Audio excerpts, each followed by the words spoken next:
Lej, sprehajam se ob visoki travi, kakšne 20 let nazaj. To ne bi bilo niti pod razno možno. Imela sem take alergije, da sem komaj živela, dihati nisem mogla. Vsa sem bila v izpuščajih po telesu. Ampak danes pa je to brez kakršnega koli problema.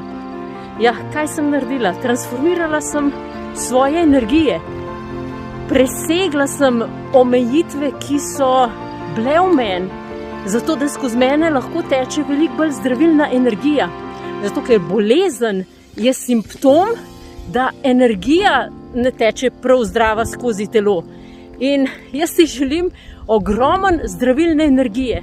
Zdaj pa, če želiš z mano študirati, pa se vpiši v program Postani mojster zdravja in z veseljem prikličemo zdravilne energije tudi zate.